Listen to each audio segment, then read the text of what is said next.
ಸ್ನೇಹಿತರೆ ನಮಸ್ಕಾರ. ಗೌರೀಶ್ ಅಕ್ಕಿ ಸ್ಟುಡಿಯೋದ ಈ ವಿಶೇಷ ಸಂವಾದ ಕಾರ್ಯಕ್ರಮಕ್ಕೆ ನಿಮಗೆಲ್ಲ ಆತ್ಮೀಯ ಸ್ವಾಗತ. ನಾನು ಗೌರೀಶ್ ಅಕ್ಕಿ. ಮೊದಲಿಗೆ ಎಲ್ಲರಿಗೂ ಕೃಷ್ಣ ಜನ್ಮಾಷ್ಟಮಿಯ ಶುಭಾಶಯಗಳು. ಕೃಷ್ಣ ಜನ್ಮಾಷ್ಟಮಿಯ ಈ ಶುಭ ಸಂದರ್ಭದಲ್ಲಿ, ಈ ಒಂದು ಅದ್ಭುತವಾದ ಸಂದರ್ಭದಲ್ಲಿ ನಮ್ಮೊಂದಿಗೆ ಇಬ್ಬರು ಅದ್ಭುತವಾದ ವ್ಯಕ್ತಿಗಳು ನಮ್ಮೊಂದಿಗಿದ್ದಾರೆ. ಬನ್ನಿ ಅವ್ರನ್ನ ಮೊದಲಿಗೆ ಸ್ವಾಗತಿಸೋಣ. ಮೊದಲನೇದಾಗಿ ನಮ್ಮೊಂದಿಗಿದ್ದಾರೆ ನಮ್ಮ ಪ್ರೀತಿಯ ನಮ್ಮ ಮಹಾಭಾರತ ರಹಸ್ಯಗಳು ಕಾರ್ಯಕ್ರಮ ಮತ್ತು ಸಾಕಷ್ಟು ಪುಸ್ತಕಗಳ ರೂವಾರಿ ಜಗದೀಶ್ ಶರ್ಮಾ ಸಂಪ sir welcome to the show. ನಮಸ್ತೆ. ನಮಸ್ತೆ. ಇದ್ರ ಜೊತೆಗೆ ಇನ್ನೊಬ್ಬ ಅದ್ಭುತವಾದ ವ್ಯಕ್ತಿ ನಮ್ಮೊಂದಿಗಿದ್ದಾರೆ. ಇವರ ವಿಡಿಯೋಗಳನ್ನ ನೋಡಿದ್ದೀರ ನೀವು, ಇವ್ರ ಪುಸ್ತಕಗಳನ್ನ ಕೂಡ ನೀವು ಖಂಡಿತ ಓದಿರ್ತೀರ. ಒಂಥರ ಒಂದು ಈ ಅಡಿಗರಿಗೆ ಹೆಂಗೆ ಒಂದು ತಲೆಮಾರಿನ ಕಣ್ತೆರೆಸಿದ ಕವಿ ಅಂತಾರೋ ಹಾಗೆ ಒಂದು ತಲೆಮಾರಿನ ಏನೇಳಿ ಬ್ರೈನನ್ನು ಓಪನ್ ಮಾಡಿದ ಅಥವಾ ಹಣಕಾಸಿನ ಬಗ್ಗೆ ಅರಿವನ್ನು ಮೂಡಿಸಿದ ಒಬ್ಬ ಲೇಖಕ ಅಂತ ಹೇಳ್ಬೋದು. ರಂಗಸ್ವಾಮಿ ಮೂಕನಹಳ್ಳಿ ಅವರು ನಮ್ಮೊಂದಿಗಿದ್ದಾರೆ. ಸರ್ ನಮಸ್ತೆ, ವೆಲ್ಕಮ್ ಟು ದ ಶೋ. ನಮಸ್ಕಾರ. ನಮಸ್ತೆ. Thank you so much. ಇವತ್ತು ಎರಡು ಧ್ರುವಗಳು ಒಟ್ಟಿಗೆ ಕುಂತಂಗೆ ಅನ್ನಿಸ್ತಾ ಇದೆ ನನಗೆ. ಒಬ್ಬರು ಅಧ್ಯಾತ್ಮ, ಇನ್ನೊಬ್ಬರು ಅರ್ಥ ಅಂದರೆ ಹಣಕಾಸಿನ ಬಗ್ಗೆ.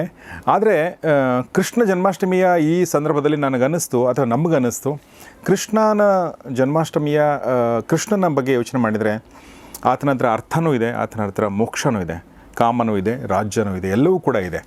ಹೀಗಾಗಿ ಇವರಿಬ್ಬರು ಸೇರಿದರೆ ಏನು ಮಾತಾಡ್ಬೋದು ಅನ್ನೋದೊಂದು ಕುತೂಹಲದಿಂದ ಈ ಒಂದು ಕಾರ್ಯಕ್ರಮವನ್ನು ಇವತ್ತು ಮಾಡ್ತಾಯಿದ್ದೀವಿ.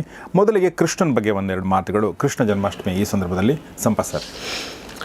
ಕೃಷ್ಣ ಅನ್ನೋನು ಒಂದು ಪರಿಪೂರ್ಣವಾದ ವ್ಯಕ್ತಿತ್ವಕ್ಕೆ ನಿದರ್ಶನವಾಗಿ ನಿಲ್ತಾನೆ. ಅಂದರೆ ಅವತಾರಿ ಕೃಷ್ಣನನ್ನು ಹೇಳ್ತಾ ಇರೋದು. ಅವನು ಮೂಲ ರೂಪವಾದ ವಿಷ್ಣು ಅಂತಲ್ಲ, ಕೃಷ್ಣ ಅಂತ ತಗೊಂಡ್ರೆ ಒಬ್ಬ ಪರಿಪೂರ್ಣನಾದ ಮನುಷ್ಯ ಹೇಗಿರಬಹುದು ಅನ್ನೋದಕ್ಕೆ ಅವನು ಬಹಳ ನಿದರ್ಶನವಾಗಿ ನಿಂತ್ಕೋತಾನೆ. ಅಂದರೆ ಅವನ ಇಡೀ ಬದುಕನ್ನು ಅವಲೋಕನ ಮಾಡಿದ್ರೆ ಅಲ್ಲಿ ನವರಸಗಳಿವೆ, ಅದರಲ್ಲಿ ಎಲ್ಲವೂ ಇದೆ ಅದರಲ್ಲಿ. ಅಂತ ನವರಸಗಳು ಅಂತ ಅಂದಾಗ ಅದು ಶೃಂಗಾರದಿಂದ ಆರಂಭವಾಗಿ ಶಾಂತಕ್ಕೆ ನಿಲ್ಲತ್ತೆ. ಈ ಶಾಂತರಸ ಅಂದರೆ ಏನು ಅಂತ ಅಂದರೆ ಅದೇ ಅಧ್ಯಾತ್ಮ.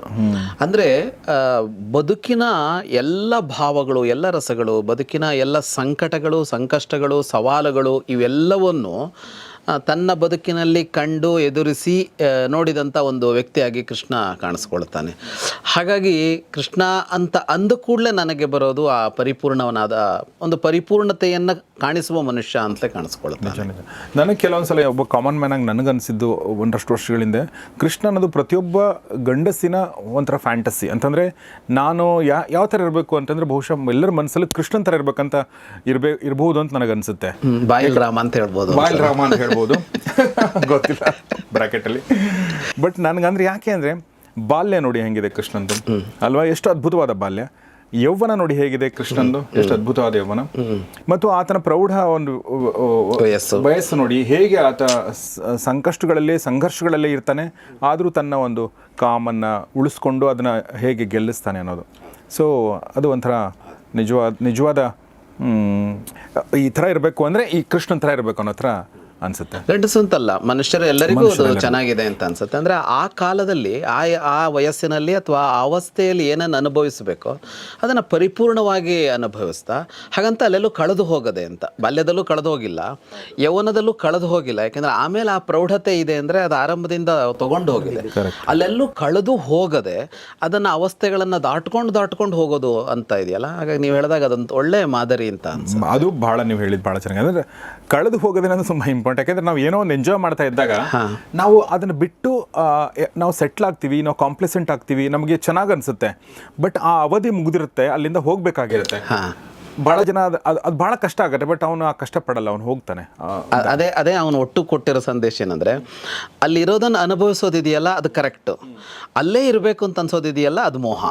ಅವನು ಮೋಹ ಬಿಡಿ ಅಂತ ಹೇಳ್ತಾ ಇರೋದು ಅದರಲ್ಲಿ, ಇದನ್ನು ಅನುಭವಿಸಬೇಡಿ ಅಂತಲ್ಲ, ಅಲ್ಲೇ ಕಟ್ಟಾಕೋಬೇಡಿ ಅನ್ನೋದನ್ನೇ ಅವನು ಮೋಹ ಬಿಡಿ ಅಂತ ಹೇಳಿದ್ದು. ಬ್ಯೂಟಿಫುಲ್.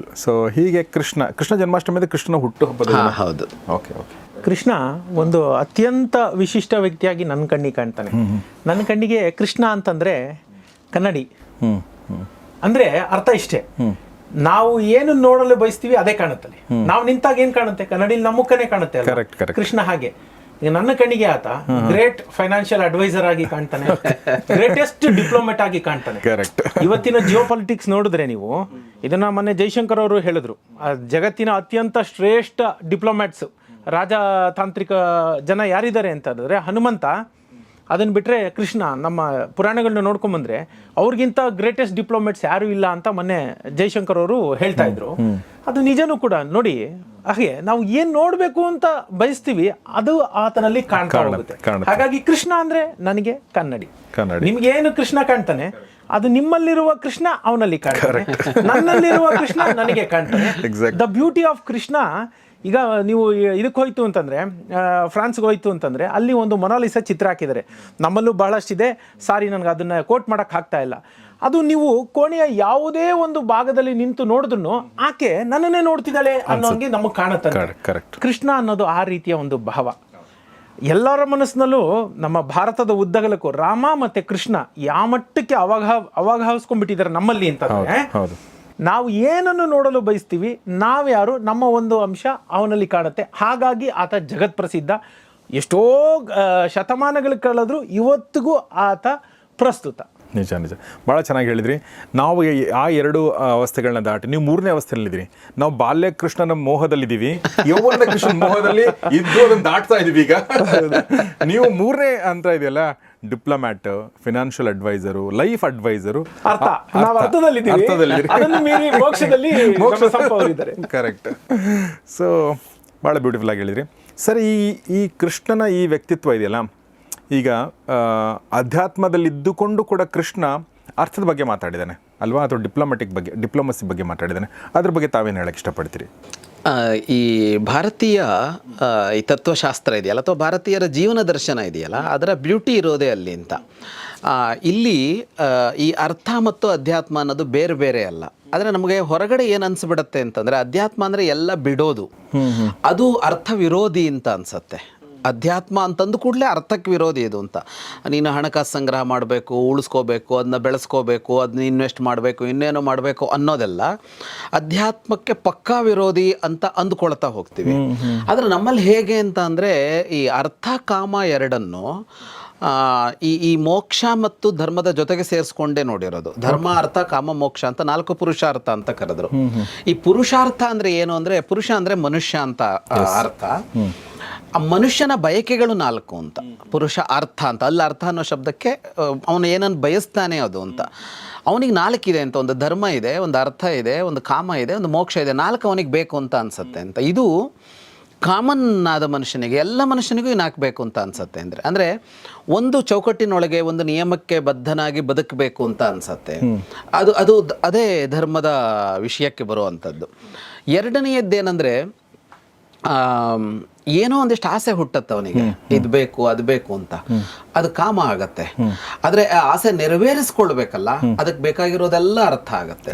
ಈ ಅರ್ಥ ಅನ್ನೋದೊಂದು ಇಲ್ಲದೆ ಇದ್ರೆ, ಅರ್ಥ ಅನ್ನೋ ಹಣಕಾಸು ಹೌದು, ಹಣಕಾಸಿನಿಂದ ಒದಗಿ ಬರುವ ಉಳಿದದ್ದನ್ನು ಹೌದು ಅಂತ ಅಲ್ಲಿ ನೋಡಿದ್ರೆ, ಇವಿಲ್ಲದೆ ಕಾಮನೆಗಳು ಈಡೇರೋದೇ ಇಲ್ಲ ಅಂತ. ಕೊನೆಯದ್ಯಾವುದು ಅಂದರೆ ಅದು ಮೋಕ್ಷ ಅಂತ. ಮೋಕ್ಷ ಅಂದರೆ ಏನಂದರೆ ಇದರಿಂದ ಬಿಡಿಸಿಕೊಳ್ಳೋದು ಅಂತ. ಮೋಕ್ಷ ಅಂತ ಅಂದಾಗ ಅಂತಿಮವಾಗಿ ಜೀವ ಹೋಗಿ ಪರಮಾತ್ಮನಿಗೆ ಸೇರತ್ತೆ ಅನ್ನೋ ವಿಷಯದ ಮೋಕ್ಷ ಬೇರೆ, ಆದರೆ ನಿತ್ಯ ಜೀವನದಲ್ಲೂ ಮೋಕ್ಷ ಇದೆ ಅಂತ. ನಮ್ಮ ಗುರುಗಳಾದ ರಾಮಭದ್ರಾಚಾರ್ಯ ಚೆನ್ನಾಗಿ ಹೇಳ್ತಾ ಇದ್ರು, ಈ ನಿದ್ರೆ ಇದೆಯಲ್ಲ ಅದೇ ಮೋಕ್ಷ ಅಂತ, ಮೋಕ್ಷದ ಮರಿ ಥರ ಇದೆ ಅದು ಅಂತ. ಅಂದರೆ ಅವ್ರು ಅದನ್ನು ಹೆಂಗೆ ಹೇಳ್ತಾ ಇದ್ದು ಅಂದರೆ, ಎಷ್ಟು ಬೇಕಾದ್ರೂ ಬ್ಯಾಂಕ್ ಬ್ಯಾಲೆನ್ಸ್ ಇರ್ಬೋದಪ್ಪ, ಅದು ನಿದ್ದೆ ಬರೋ ತನಕ ಅಂತ. ನಿದ್ದೆ ಬಂದಾಗ ನಿನ್ನ ಬ್ಯಾಂಕ್ ಬ್ಯಾಲೆನ್ಸೇ ನಿನಗೆ ಬೇಕಾಗಿಲ್ಲ ಅಂತ. ಅವರು ಒಂದು ಮಗುವಿನ ಉದಾಹರಣೆ ಕೊಡ್ತಾ ಇದ್ರು. ಒಂದು ಆಟಿಕೆ ಹಿಡ್ಕೊಂಡ್ಬಿಡತ್ತೆ ಮಗು, ಅದು ಎಷ್ಟು ಗಟ್ಟಿ ಹಿಡ್ಕೊಳತ್ತೆ ಅಂದರೆ ಬಿಡಿಸೋಕೆ ಆಗಲ್ಲ ಅದನ್ನ, ಹಾಗೆ ಹಿಡ್ಕೊಂಡು ನಿದ್ದೆ ಮಾಡುತ್ತೆ. ಆದರೆ ಅದು ಯಾವಾಗ ನಿದ್ದೆ ಬರುತ್ತೋ ತನ್ನಷ್ಟ ಕೈ ಹೀಗೆ ಬಿಟ್ಕೊಂಡ್ಬಿಟ್ಟಿರತ್ತೆ. ಹಾಗಾಗಿ ಇದು ಇದೆಯಲ್ಲ, ಇದು ಪ್ರತಿ ಮನುಷ್ಯನಿಗಿದೆ, ಇದೇ ಮೋಕ್ಷ ಅಂತ. ಇಂಥದ್ದು ನಿದ್ರೆಯಲ್ಲಿ ಮಾತ್ರ ಅಲ್ಲ, ದಿನದಲ್ಲಿ 10 ಸಲ ಬಂದಿರುತ್ತೆ ನಮಗೆ. ಸಾಕು ಅಂತ ಎದ್ದು ಹೋಗ್ತೀವಲ್ಲ, ಒಂದರಿಂದ ಊಟ ಹೊಟ್ಟೆ ತುಂಬಿತು ಸಾಕು ಅಂತ ಎದ್ದು ಹೋಗ್ತೀವಲ್ಲ, ಎದುರಿಗಿದ್ರು ನಮ್ಮ ಇಷ್ಟದ್ದಿದ್ರೂ ಸಾಕು ಇನ್ನು ಬೇಡ ಅಂತ ಹೇಳ್ತೀವಲ್ಲ, ಅದು ಮೋಕ್ಷ ಅದು ಅಂತ. ಹಾಗಾಗಿ ಈ 4 ನಿತ್ಯದಲ್ಲಿ ಓಡಾಡ್ತಾ ಇರತ್ತೆ ಅಂತಂದಾಗ ಇವೆಲ್ಲ ಒಂದಕ್ಕೊಂದಕ್ಕೆ ಸಂಬಂಧ ಇಟ್ಕೊಂಡೇ ಇರುವಂಥದ್ದು. ಹಾಗಾಗಿ ಅರ್ಥ ಮತ್ತು ಅಧ್ಯಾತ್ಮ ಇದೆಯಲ್ಲ, ಅಥವಾ ಅರ್ಥ ಮೋಕ್ಷ ಅನ್ನೋದಿದೆಯಲ್ಲ, ಇದು ಬಹಳ ಒಂದು ಬ್ಯಾಲೆನ್ಸನ್ನು ಹೇಳ್ಕೊಡುವ ಅಂಶ ಅಂತ ಅನಿಸುತ್ತೆ ಸರ್. ಅದರಲ್ಲಿ ತುಂಬ ಚೆನ್ನಾಗಿ ಪುಸ್ತಕನೂ ಬರೆದಿದ್ದಾರೆ ಅವರು.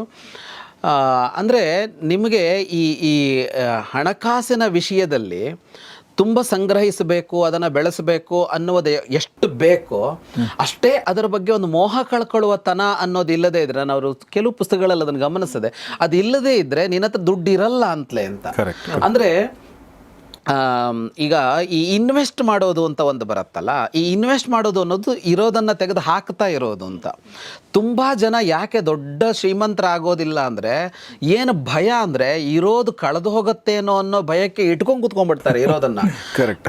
ನಾನು ಅವ್ರ ಪುಸ್ತಕಗಳಲ್ಲೇ ಈ ಹೊಳಹು ಕಾಣಿಸಿದ್ದು, ನೀನು ಯಾವಾಗ ಇರೋದನ್ನು ಚೆಲ್ಲೋದಕ್ಕೆ ಸಿದ್ಧನಿದೆಯೋ ಅದು ನಿನಗೆ ಇನ್ನೆಷ್ಟೋ ತಂದು ಕೊಡುತ್ತೆ ಅಂತ. 10 ಬೀಜ ನೆಟ್ರೆ 1000 ಬೀಜ ಸಿಗತ್ತೆ ಅದರಿಂದ ಅಂತ ಇದು ಅಂತ. ಹಾಗಾಗಿ ಈ ಬಿಡುವಿಕೆ ಅನ್ನೋದಿದ್ರೆ ಮಾತ್ರ ಅರ್ಥ ಕೂಡ ಬೆಳೆಯುತ್ತೆ. ಎಕ್ಸಾಕ್ಟ್ಲಿ. ಭಾಳ ಬ್ಯೂಟಿಫುಲ್ ಆಗಿ ಹೇಳಿದ್ರಿ ಸರ್. ನಿಮಗೆ ಏನು ಹೇಳಬೇಕು? 4 ಒಂದಕ್ಕೊಂದು ಪೂರಕವಾದ್ದು. ಎಲ್ಲೂ ಯಾವುದನ್ನು ಪೂರ್ಣವಾಗಿ ಬೇಡ ಅಂತ ಹೇಳೋದಿಲ್ಲ, ಯಾವುದು ವ್ಯರ್ಜ ಅಲ್ಲ. ಯಾಕಂದ್ರೆ ಅದು ಬಿಟ್ಬಿಟ್ರೆ ಮೂಲ ನಮ್ಮ ಉಳಿವೇ ಇಲ್ಲ. ನನಗೆ ಹಸಿವೆ ಇಲ್ದಿದ್ರೆ ಹಸುವನ್ನ ನೀವು ಎಲ್ಲಾ ತರದ್ದು ತಗೊಳ್ಳಿ, ಹಣದ ಹಸಿವಿರ್ಬೋದು, ಕಾಮದ ಹಸಿವಿರ್ಬೋದು, ಹೊಟ್ಟೆ ಹಸಿವಿರ್ಬೋದು, ಹೀಗೆ ಯಾವುದೇ ಹಸಿವಿರ್ಬೋದು. ಹಸಿವೆ ಇಲ್ಲ ಅಂದ್ರೆ ಇವತ್ತು ನಾವು ನೀವು ಇಲ್ಲಿ ಕೂತ್ಕೊಂಡು ಮಾತು ಆಡ್ತಿರ್ಲಿಲ್ಲ. ಎಕ್ಸಾಕ್ಟ್ಲಿ. ಎಲ್ರಿಗೂ ಹಸಿವಿಲ್ಲ ಅಂದಿದ್ದಿದ್ರೆ ಇದು ಜಗತ್ತೇ ನಿಂತೋಗ್ಬಿಡುತ್ತೆ. ಹೌದು ಹೌದು. ಜಗತ್ತು ನಡಿಬೇಕು ಅಂದ್ರೆ ಇವು 4 ಇರಬೇಕು ಪೂರಕವಾಗಿ ಒಂದಕ್ಕೊಂದು. ಆದರೆ ಯಾವುದೊಂದು ಹೆಚ್ಚಾಗಬಾರ್ದು, ಯಾವುದೊಂದು ಕಡಿಮೆನೂ ಆಗಬಾರ್ದು. ಎಲ್ಲವೂ ಒಂದು ಸರಿಸಮಾನವಾಗಿ ಪ್ರಮಾಣಬದ್ಧವಾಗಿ ಇದ್ದಾಗ ಮಾತ್ರ ಅದು ಚಂದ. ಅದರಲ್ಲಿ ಕೃಷ್ಣ ಹೇಳೋದು ಅದೇ, ಕರ್ಮವನ್ನು ನಿರಾಕರಿಸಬೇಡ ಅಂತ ಹೇಳ್ತಾನೆ ಅವನು. ಹಣನ ನಿರಾಕರಿಸು ಅಂತನೋ, ಮೋಕ್ಷನ ನಿರಾಕರಿಸೋ, ಕರ್ಮನ ನಿರಾಕರಿಸಬೇಡ. ಕರ್ಮ ಒಂದೇ ಇರೋದು. ಅಲ್ಟಿಮೇಟ್ಲಿ ಬೇರೆ ಎಲ್ಲವುದು ಕರ್ಮದ ಸುತ್ತುತ್ತೆ. ಕರ್ಮ ನಾವು ಮಾಡೋ ಕೆಲಸದ ಸುತ್ತ ಈ 4 ನಿತ್ಯ ಜೀವನದಲ್ಲಿ ಕೂಡ ಅದು ರೊಟೇಟ್ ಆಗ್ತಾನೆ ಇರುತ್ತೆ. ಹಾಗಾಗಿ ಅತ್ಯಂತ ಉನ್ನತಿ ಇರೋರು ಲೋಕ ಕಲ್ಯಾಣಕ್ಕಾಗಿ ಕರ್ಮ ಮಾಡ್ತಿರ್ಬೇಕು. ಇಲ್ಲ ಅನ್ನೋಂಥವ್ರು ಸ್ವಕಲ್ಯಾಣಕ್ಕಾಗಿ ಕರ್ಮಗಳನ್ನ ಮಾಡ್ತಾ ಇರ್ಬೇಕು. ನಾವು ಕರ್ಮ ಮಾತ್ರ ನಿರಾಕರಿಸಂಗಿಲ್ಲ, ಮಿಕ್ಕಿದ ಎಲ್ಲದನ್ನು ಬ್ಯಾಲೆನ್ಸ್ ಅಲ್ಲಿ ತಗೊಂಡು ಹೋಗ್ಬೇಕು. ಆದ್ರೆ ಯಾವುದೋ ಒಂದು ಬೇಡ ಅಂತ ಇದ್ರೆ ಅದು ಕೆಲಸ ಬೇಡ ಅನ್ನೋದು ಮಾತ್ರ ತೆಗೆದಾಕ್ಬೇಕು ಮನಸ್ಸಿಂದ. ನಾವು ಕೆಲಸ ಮಾಡ್ತಾನೇ ಇರಬೇಕು. ಎಲ್ಲಿಗೆ ಹೋಗ್ತೀವಿ, ಏನು ಹೋಗ್ತೀವಿ, ಒಂದು ಸಣ್ಣ ರೂಪುರೇಷೆ ಇಟ್ಕೊಂಡು ನಡೀತಾ ಹೋಗ್ತಾ ಇರಬೇಕು. ನಿಲ್ಲಬಾರದು. ಬದುಕಿರೋ ತನಕ, ಕೊನೆಯ ಉಸಿರಿರೋ ತನಕ ಏನಾದರೂ ಕೆಲಸ ಮಾಡ್ತಾ ಇರಬೇಕು. ಅದೇ ಕೃಷ್ಣಂದು ಆ್ಯಕ್ಚುಲಿ. ಎಸ್, ಭಾಳ ಚೆನ್ನಾಗಿ ಹೇಳಿದ್ರಿ. ನೀವು ಹೇಳ್ತಿರ್ಬೇಕು ನನಗೆ ನಾವು ಈಗ ನೋಡಿ, ನಮ್ಮ ಹಿರಿಯರ ಆಶೀರ್ವಾದ ಮಾಡುವಾಗಲೂ ಕೂಡ ಆಯುರ ಆರೋಗ್ಯ ಭಾಗ್ಯ ಪ್ರಾಪ್ತಿರಸ್ತು ಅಂತಾರಲ್ಲ, ಅದ್ರ ಎಲ್ಲವೂ ಬರುತ್ತೆ. ಅದರಲ್ಲಿ ಸಂಪತ್ತು, ಗೋ ಸಂಪತ್ತು, ಧನ ಸಂಪತ್ತು, ಮಕ್ಕಳಾಗಲಿ, ವಂಶ ಬೆಳಿಲಿ, ಮನೆ ದೊಡ್ಡದಾಗಲಿ, ಇದೆಲ್ಲವೂ ಬರುತ್ತೆ. ಅಂದರೆ ನಮ್ಮ ಪೂರ್ವಿಕರು ಅಂದರೆ ಇದೆಲ್ಲವೂ ಕೂಡ ಇದನ್ನು ವರ್ಜ್ಯ ಅಂತ ಯಾವುದೂ ಅಂದ್ಕೊಂಡಿರಲಿಲ್ಲ, ಇದೆಲ್ಲವೂ ಗಳಿಸ್ಬೇಕನ್ನೋ ಮಾತನ್ನೇ ಅವ್ರು ಹೇಳಿದರು. ಸರ್, ಈಗ ನಿಮಗೆ ಈ ಪ್ರಶ್ನೆ ಕೇಳ್ಬೇಕು ಅನ್ಕೊಂಡ. ಅಂದರೆ ಎಲ್ಲೋ ಒಂದು ಕಡೆ ನಾವು ಯಾವಾಗ ಹಣ ಅಂತ ನಾವು ಅಂದ್ಕೊಂಡಾಗ ಇದು ಮೋಕ್ಷಕ್ಕೆ ಈ ಹೇಗೆ ಈ ಅಧ್ಯಾತ್ಮ ಅನ್ನೋದು ಈ ಬೇರೆ ಎಲ್ಲದಕ್ಕೂ ವಿರೋಧಿ ಅಂತ ಅಂದ್ಕೊಂಡಿದ್ದಾರೋ ಜನ, ಅದೇ ಥರ ಹಣ ಅನ್ನೋದು ಈ ಅಧ್ಯಾತ್ಮಕ್ಕೆಲ್ಲ ವಿರೋಧಿ ಅನ್ನೋ ಒಂದು ಮನೋಭಾವನೆ ಕಾಣಿಸುತ್ತೆ. ಅಧ್ಯಾತ್ಮ ಒಂದಲ್ಲ, ಒಂಚೂರು ಸೇರಿಸ್ತೀನಿ, ಒಳಿತಿನ ವಿರೋಧಿ ಅನ್ನೋಷ್ಟು ಚಿತ್ರಣವೂ ಇದೆ. ಆಮೇಲೆ ಸಾರಿ, ನಮಗೆ ಎಷ್ಟು ಒಂದು ಮಿಸ್ಕನ್ಸೆಪ್ಷನ್ನು ಮತ್ತು ಎಷ್ಟು ನಮಗೆ ತಪ್ಪು ಕಲ್ಪನೆಗಳನ್ನು ನಮ್ಮ ತಲೆಯಲ್ಲಿ ತುಂಬಿಸಲಾಗಿದೆ ಅಂದರೆ, ಇನ್ಕ್ಲೂಡಿಂಗ್ ಯಾರಿಂದ, ನಮ್ಮ ತಂದೆ ತಾಯಿಗಳು, ಸಮಾಜದ ಜೊತೆಗೆ ನಮ್ಮ ಸಿನಿಮಾಗಳಿಂದ ಕೂಡ ನಮಗೆ ತಪ್ಪು ಕಲ್ಪನೆಗಳು. ಶ್ರೀಮಂತನನ್ನೇ ಯಾವಾಗಲೂ ಕೆಟ್ಟವನನ್ನಾಗಿ ತೋರಿಸುವಂಥದ್ದು, ಬಿಂಬಿಸುವಂಥದ್ದು. ಆಮೇಲೆ ಶ್ರೀಮಂತಕ್ಕೆ ನಾನು ಶ್ರೀಮಂತನಾಗಬೇಕು ಅಂತ ಹೇಳಿದ್ರೆ ಅದನ್ನು ಯಾರೂ ಸಪೋರ್ಟ್ ಮಾಡಲ್ಲ. ಆ ಥರದೊಂದು ವಾತಾವರಣ, ಆ ಥರದೊಂದು ಇದು ಆಗಿದೆ. ಸೊ ಏನು ಹೇಳಕ್ಕೆ ಇಷ್ಟಪಡ್ತೀರಿ? ಯಾಕೆ ಹಾಗಾಗಿದೆ ಅಂದರೆ, ನಮ್ಮ ಸಮಾಜ ನಾವು ಸ್ಕೇರ್ ಸಿಟಿಯಿಂದ ಬಂದ ಸಮಾಜ. ಪ್ರಾಸ್ಪರಿಟಿನ ನಾವು ಅದನ್ನು ಆಸ್ವಾದನೆ ಮಾಡೋಕ್ಕೆ, ಅದರಲ್ಲಿ ಚೆನ್ನಾಗಿ ಬೆರೆತು ಬದುಕೋಕ್ಕೆ ನಾವು ಸಿದ್ಧರಾಗಿಲ್ಲ ಇನ್ನು. ಓಕೆ, ನಮ್ಮ ಸಮಾಜ ಬಂದಿರೋದು ಸ್ಕೇರ್ ಸಿಟಿ. ನೀವು ನೋಡ್ತಾ ಹೋಗಿ 100-150 ವರ್ಷ, ನಾನು ಕೇವಲ ಭಾರತಕ್ಕೆ ಹೇಳ್ತಿದ್ದೀನಿ ಅಂತ ಅಂದ್ಕೊಳ್ಳೋದು ಬೇಡ, ಇಡೀ ಜಗತ್ತನ್ನ ನೀವು 150-200 ವರ್ಷ ನೀವು ರಿವೈಂಡ್ ಮಾಡಿಬಿಟ್ರೆ, ಇವತ್ತಿಗೆ ಅಮೇರಿಕಾ ದೇಶಗಳೇನಿತ್ತು ಅಲ್ಲೂ ಕೂಡ ಬಡತನ ತಾಂಡವ ನೃತ್ಯ ಆಡ್ತಾ ಇತ್ತು. ಒಂದು ಹೊತ್ತಿನ ಊಟಕ್ಕೂ ಕೂಡ ಇರ್ತಿರ್ಲಿಲ್ಲ ಜನ. ನೀವು 1930s ಬಂದರೆ ಇವತ್ತು ಯುರೋಪ್ ಏನಿದೆ, ಯುರೋಪಲ್ಲಿ ಕೂಡ ಇದೇ ಬಡತನ ಇತ್ತು.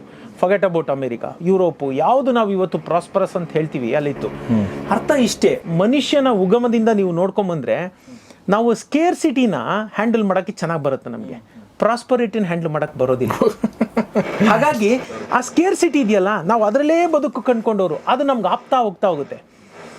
ನೀವು ಮನಃಶಾಸ್ತ್ರಜ್ಞರನ್ನ ಕೇಳಿ, ಈ ಒಂಟಿಯಾಗಿರ್ತಾನಲ್ಲ ಅವನಿಗೆ ಡಿಪ್ರೆಷನ್ ಇರೋ ವ್ಯಕ್ತಿ ಅವನು ಒಂಟಿತನನ ಪ್ರೀತಿಸ್ತಾ ಇರ್ತಾನೆ. Correct. ಈಗ ನಾವು ಸಮಾಜಮುಖಿ ಆಗಿರೋ ಜನ ನಮ್ಗೆ ಒಂಟಿಯಾಗಿರೋದಕ್ಕೆ ಅರ್ಧ ಗಂಟೆ ಇರಬೇಕು ಅಂದರೆ ನಮಗೆ ಬೇಸರ ಆಗ್ಬಿಡುತ್ತೆ. ನಾವು ಯಾರ್ದಾರ ಜೊತೆ ಇರಬೇಕು, ಏನಾದರೂ ಮಾತಾಡ್ತಿರ್ಬೇಕು, ಸಮಾಜಮುಖಿಯಾಗಿರಬೇಕು ಅಂತೀವಿ. ಆದರೆ ಅವನಿಗೆ ಆ ಸೋಲೆನ್ಸ್, ಆ ಒಂಟಿತನ ಇದೆಯಲ್ಲ, ಅದೇ ಅವನಿಗೆ ಪ್ರಿಯವಾಗಿರುತ್ತೆ. ಹಾಗೆ ನಮ್ಮ ಸಮಾಜ ಒಟ್ಟಾರೆ ಜಾಗತಿಕವಾಗಿ, ನಾನು ಕೇವಲ ಭಾರತ ಅಂತ ಹೇಳ್ತಾ ಇಲ್ಲ, ನೋಡ್ತಾ ಬಂದರೆ we are better prepared to handle scarcity than prosperity. ಈ ಮೂಲ ಗುಣ ನಮ್ಮ ಅನಿಮಲ್ ಇನ್ಸ್ಟಿಕ್ಟ್ಸ್ ಅಂತ ಹೇಳ್ತೀವಲ್ಲ ನಾವು, ಪಶು ಪ್ರವೃತ್ತಿ, ಕೋಪ ಬರೋದು, ಯಾರಿಗಾನ ಹೊಡೆಯೋಕೆ ಹೋಗೋದು ಜಗಳದಲ್ಲಿ, ಅದು ಪಶು ಪ್ರವೃತ್ತಿ. ಅದನ್ನ ಪ್ರಿಡಾಮಿನೆಂಟ್, ನಾವು ಅದನ್ನ ಸಪ್ರೆಸ್ ಮಾಡಿ ನಾವು ಒಳ್ಳೆಯ ಗುಣಗಳನ್ನು ತೋರ್ಪಡಿಕೆ ಮಾಡ್ತಾ ನಾವು ಮನುಷ್ಯರು ನಾಗರಿಕರಾಗಿದ್ದೀವಿ ಅಂತ ತೋರಿಸ್ತೀವಲ್ಲ, ಹಾಗೆ ಈಗ ತೋರಿಸ್ಕೊತಾ ಇದೀವಿ ಅದು. ಆದರೆ ನಮ್ಮ ಮೂಲ ಗುಣ ಪಶು ಪ್ರವೃತ್ತಿ ಹಾಗೆ ಇದೆ ಅಲ್ವಾ. ಹಾಗೆ ನೀವಿಲ್ಲಿ ಬಂದರೆ ಈ ಡಿಸಾಸ್ಟರ್ಸ್ ಏನಿದೆ ಅದನ್ನಷ್ಟೇ ನಾವು ಹ್ಯಾಂಡ್ಲ್ ಮಾಡೋಕ್ಕೆ, ಈ ಪ್ರಾಸ್ಪೆರಿಟಿ ಹ್ಯಾಂಡ್ಲ್ ಮಾಡೋದು ಬಂದಿಲ್ಲ.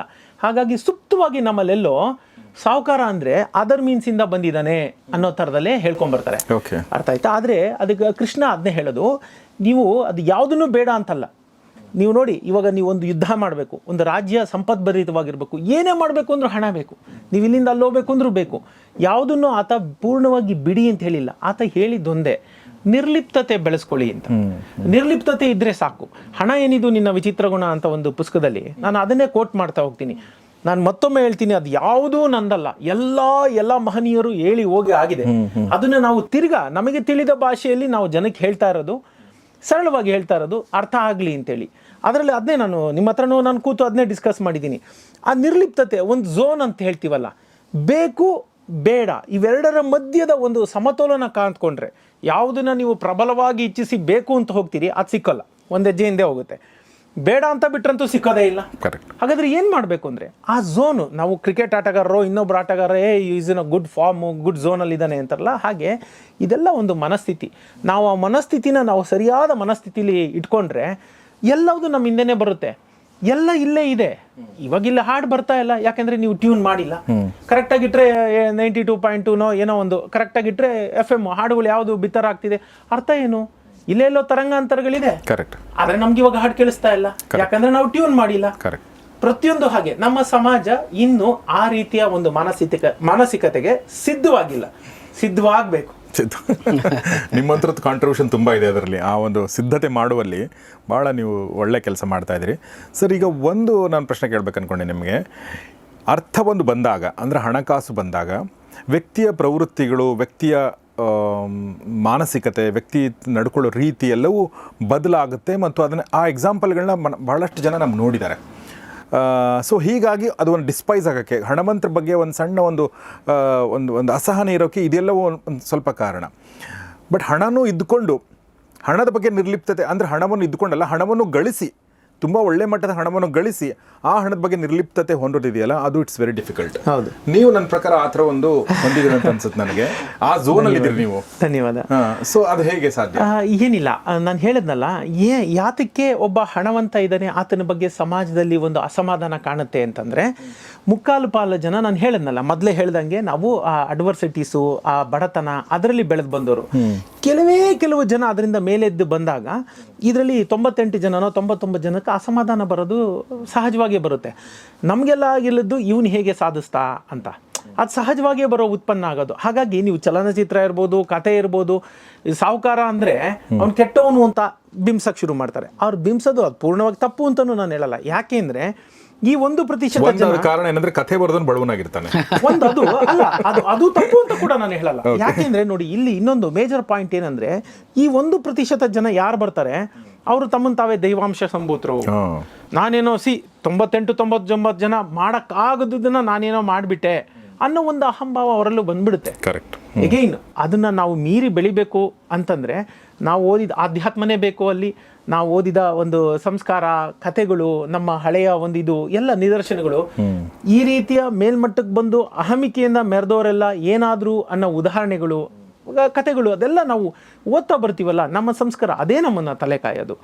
ನಾನೇನೋ ಗ್ರೇಟ್ ಅಂತ ನಿಮ್ಮ ತಲೆಗೆ ಬಂದ ಕ್ಷಣ ಅಲ್ಲಿ ನಿಮ್ಮ ಅವನತಿ ಶುರುವಾಯಿತು ಅಂತ.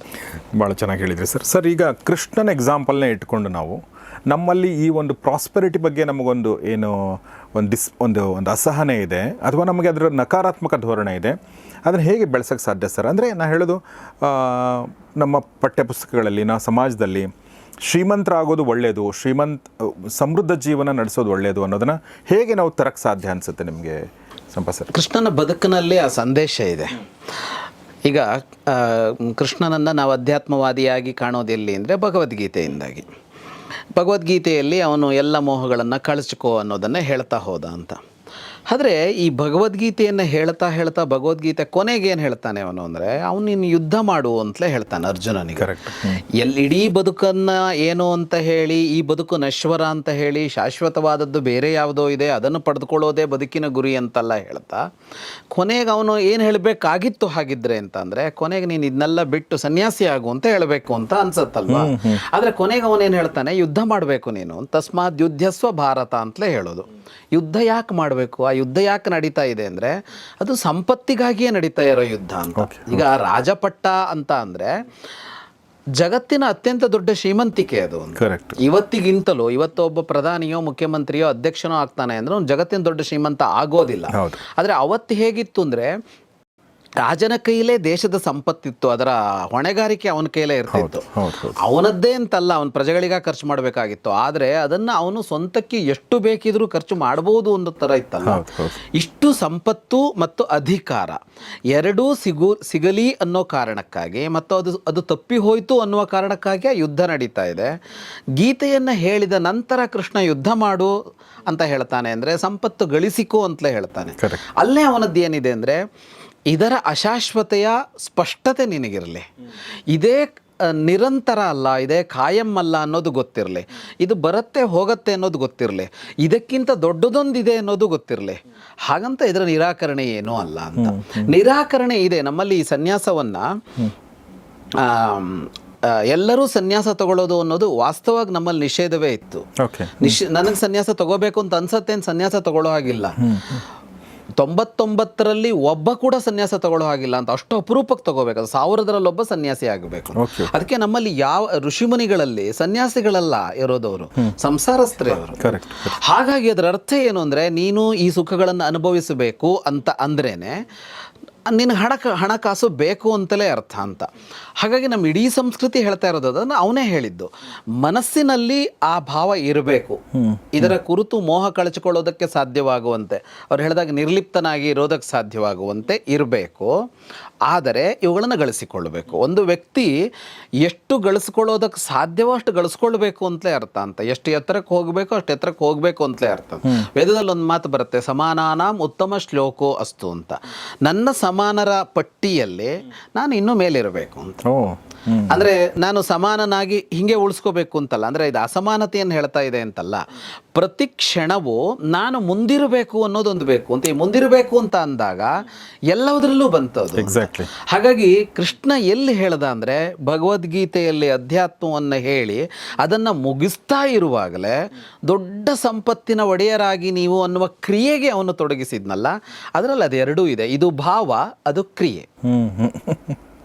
ಬಹಳ ಚೆನ್ನಾಗಿದೆ. ಅಂದ್ರೆ ಈಗ ನಾನೊಬ್ಬ ಯೂಟ್ಯೂಬರ್ ಅಂದ್ರೆ ನಾನು ಎಲ್ಲ ಯೂಟ್ಯೂಬರ್ಗಳಿಗಿಂತ ನಾನು ಚೆನ್ನಾಗಿರ್ಬೇಕು ಮಾಡಬೇಕು. ಲೇಖಕ ಅಂದ್ರೆ ಎಲ್ಲಕ್ಕಿಂತ ಚೆನ್ನಾಗಿ ನಾವು ಬರಿಬೇಕು ಅನ್ನೋದು ಮನಸ್ಸಲ್ಲಿ. ಅದಕ್ಕೆ ಪೂರಕವಾಗಿ ನಾನೊಂದು ಹೇಳ್ತೀನಿ, ನನಗೆ ದಕ್ಕಿದ್ದು. ಈಗ ಅವರು ಅದನ್ನ ಓದ್ಕೊಂಡಿರೋದ್ರಿಂದ ಅವ್ರು ಹೇಳಿದ್ದು ನನಗೆ ದಕ್ಕಿದ ಒಂದು ಇದೇನಂದ್ರೆ, ಈಗ ಕೃಷ್ಣ ಯುದ್ಧ ಮಾಡು ಅಂತ ಯಾಕೆ ಹೇಳ್ದ, ನನ್ನ ಭಾಷೆಯಲ್ಲಿ ನಾನು ಹೇಳ್ತೀನಿ ಏನಂದ್ರೆ, ಈಗ ನೋಡಿ ಸಿಂಪಲ್ಲು, ಒಬ್ಬ ಬುದ್ಧಿವಿಹೀನ ವ್ಯಕ್ತಿಯ ಕೈಲಿ ಅಥವಾ ಕೆಟ್ಟ ವ್ಯಕ್ತಿಯ ಕೈಯಲ್ಲಿ AK-47 ಸಿಕ್ಕಿದ್ರೆ ಏನಾಗುತ್ತೆ, ಅವ್ನು ಎನಿ ಮೂಮೆಂಟ್ ಏನೋ ಹೊಡಿಬೋದು, ಸಾವಿರಾರು ಸಾವುಗಳಿಗೆ ಆತ ಕಾರಣ ಆಗ್ಬೋದು. ಅದೇ ಅರ್ಥ ಇಷ್ಟೇ, ಹಣ ಮತ್ತು ಅಧಿಕಾರ ಅನ್ನೋದು AK-47 ಇದ್ದ ಹಾಗೆ ಆಯ್ತಾ. ಹಾಗಾಗಿ ಅದು ಅತಿ ಹೆಚ್ಚು ಉತ್ತಮರ ಬಳಿ ಇದ್ರೆ ಒಳ್ಳೇದು. ಹೆಚ್ಚು ಉತ್ತಮರ ಬಳಿ AK-47 ಇದ್ರೆ ಆತ ರ್ಯಾಂಡಮ್ ಆಗಿ ಶೂಟ್ ಮಾಡೋದಿಲ್ಲ, ಆತ ಎದುರಿಸಿ ಇಡ್ತಾನೆ ಸಮಾಜನ. ಹೊಡಿತೀನಿ ಅಂತ ಹೇಳಿ ಹೊಡಿಯೋದಿಲ್ಲ, ಎದುರಿಡ್ತಾನೆ. ಆದರೆ ಆ ಬುದ್ಧಿವಿಹೀನ ವ್ಯಕ್ತಿನೋ ಅಥವಾ ಕೆಟ್ಟವನೋ ಆದರೆ ಅವನು ಕೇವಲ ತನ್ನ ಸ್ವಾರ್ಥಕ್ಕೆ ಅದು ಬಳಕೆ ಮಾಡ್ಕೋಬಹುದು. ಅದನ್ನ ಕೌರವರನ್ನ ನಾವು ರೆಪ್ರೆಸೆಂಟ್ ಮಾಡ್ತೀವಿ. ಪಾಂಡವರು ಅಂದ್ರೆ ಒಳ್ಳೆಯವರು ಅಂದ್ರೆ ಇವತ್ತಿನಿಗೂ ಅದು ಅದೇ.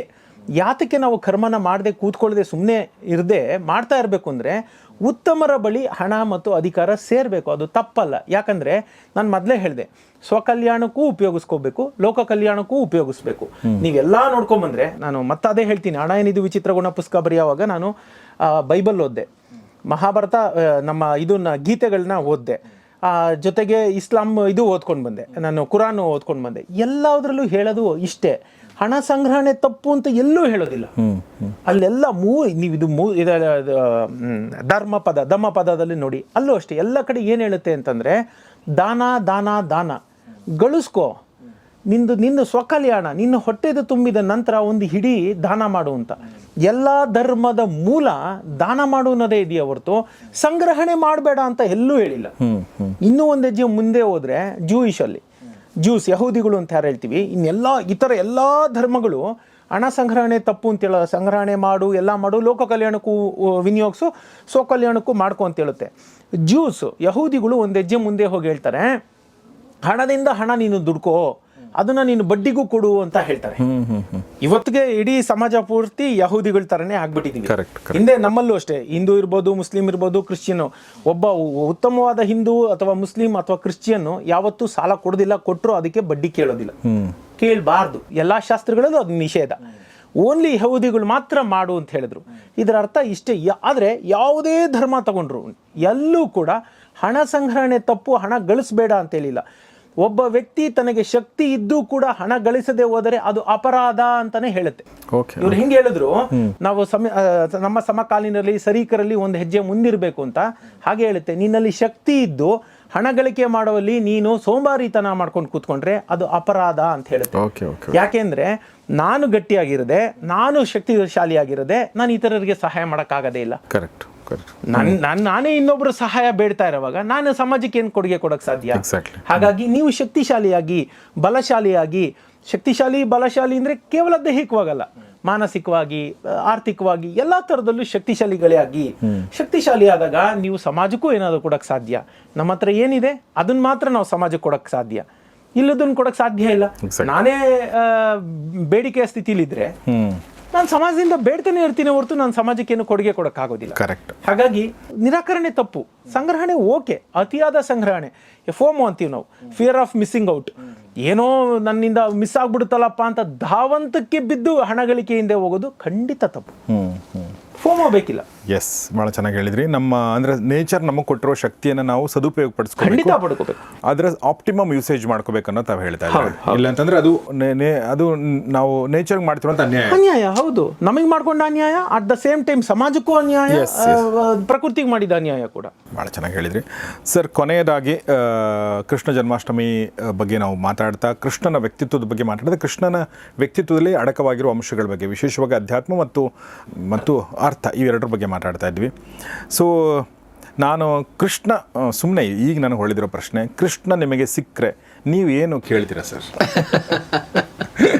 ಯಾವ ವಿಚಾರವನ್ನು ನೀವು ಕೇಳ್ತೀರಾ? ಅಥವಾ ಯಾವುದಾದ್ರೂ ಬ್ಲ್ಯಾಕ್ ಅಂದರೆ ಬ್ಲ್ಯಾಕ್ ಅಲ್ಲ ಡಾರ್ಕ್ ಅಂದರೆ ಅರ್ಥ ಆಗದಿರುವಂಥದ್ದು, ಇಲ್ಲಿ ಯಾಕೆ ನೀನು ಹಂಗೆ ಮಾಡಿದೆ ಅಂತ ಕೇಳ್ತೀರಾ? ಏನು ಕೇಳ್ತೀರಾ ನೀವು? ಇಲ್ಲ, ನಾನು ಕೃಷ್ಣ ಸಿಕ್ಕಿದ್ರೆ ಇಲ್ಲಿ ಯಾಕೆ ಹಂಗೆ ಮಾಡಿದೆ ಅಂತ ಕೇಳೋಲ್ಲ. ಅರ್ಥ ಆಗಿದೆ ಅಂತಲ್ಲ, ಕೆಲವು ಅರ್ಥ ಆಗದೆ ಇದ್ದಿರ್ಬೋದು. ಆದರೆ ನನಗೆ ಭರವಸೆ ಏನಿದೆ ಅಂದರೆ ಅವ್ನು ಮಾಡಿರೋದೆಲ್ಲ ಸರಿ, ಒಳ್ಳೆ ಇಂಟೆನ್ಷನ್ ಇಂದನೇ ಮಾಡಿರ್ತಾನೆ. ಹೌದು, ಅವ್ನು ಮಾಡಿದ್ದಾನೆ ಅಂತ ನನಗೆ ದಕ್ಕದೇ ಇರ್ಬೋದು. ಅದಿನ್ನು ನಾನು ಇನ್ನೋದೆಲ್ಲ ಅರ್ಥ ಮಾಡ್ಕೊಳ್ಳೋ ವಿಷಯದಲ್ಲಿ ಹಿಂದೆ ಹೆಜ್ಜೆ ಇಟ್ಟಿರ್ಬೋದು. ಅದು ಯಾಕೆ ಹೇಳ್ತೀನಿ ಅಂತಂದರೆ, ನಾವು ಮಹಾಭಾರತ ರಹಸ್ಯಗಳು ಸೀರೀಸ್ ಮಾಡ್ತಾ ಇದೀವಲ್ಲ, ಅದ್ರಲ್ಲಿ ನನ್ನ ಕಸಿನ್ ನಂಬಿಕಾ ಅಂತ ಅವಳು ಮೊನ್ನೆ ಹೇಳ್ತಾ ಇದ್ಲು. ಆದರೂ ಅದು ಏನೇ ಅಂದ್ರೂ ಭಗವಂತ ಈ ಪಾಂಡವರು ಮೋಸ ಮಾಡುವಂಥ ಸನ್ನಿವೇಶ ಹುಟ್ಟಿಸ್ಬಾರ್ದಾಗಿತ್ತು. ಭೀಷ್ಮ ದ್ರೋಣ ಅವರ ಸಾವಿರಲ್ಲ, ಪಾಂಡವರು ಆ ಮೋಸ ಒಂದು ಮಾಡ್ದೇನೆ ಗೆಲ್ಲೋ ಹಂಗೆ ಮಾಡಬೇಕಾಗಿತ್ತು ಅಂತ.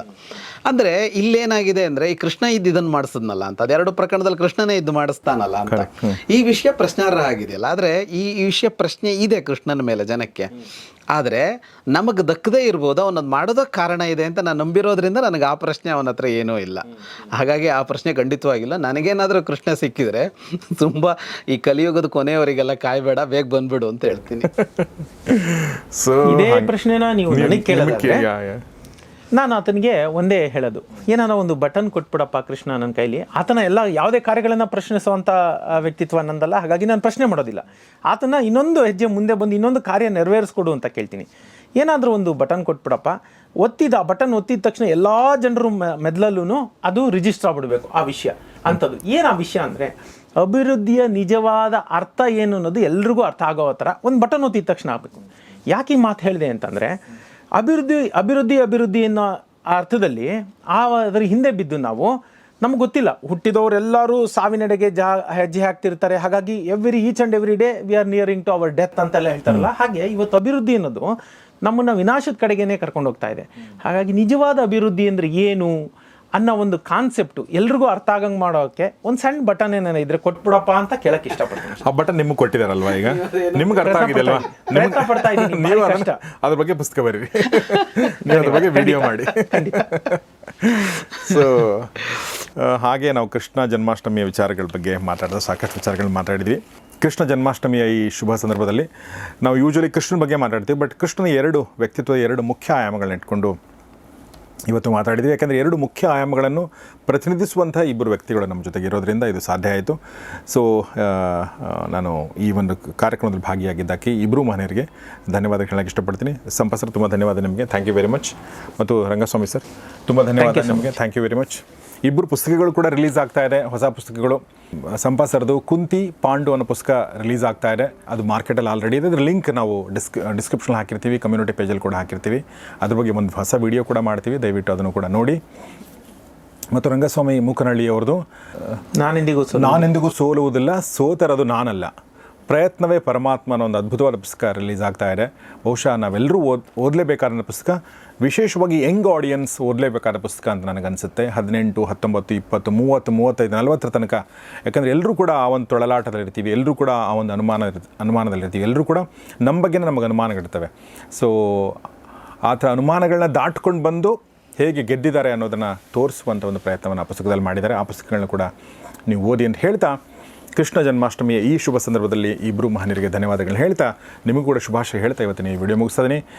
ಈ ಬಗ್ಗೆ ಏನು ಅನ್ನಿಸ್ತಾನೋ ದಯವಿಟ್ಟು ಕಮೆಂಟ್ ಬಾಕ್ಸಲ್ಲಿ ತಿಳಿಸಿ, ಮತ್ತು ನಿಮ್ಮೆಲ್ಲ ಸ್ನೇಹಿತರೊಂದಿಗೆ ಇದನ್ನು ಶೇರ್ ಮಾಡಿ. ನೋಡ್ತಾ ಇರಿ ಗೌರಿ ಶಕ್ತಿ ಸ್ಟುಡಿಯೋ, ನೋಡ್ತಾ ಇರಿ ಒಳ್ಳೆ ಕಾರ್ಯಕ್ರಮಗಳನ್ನ. ನಮಸ್ಕಾರ.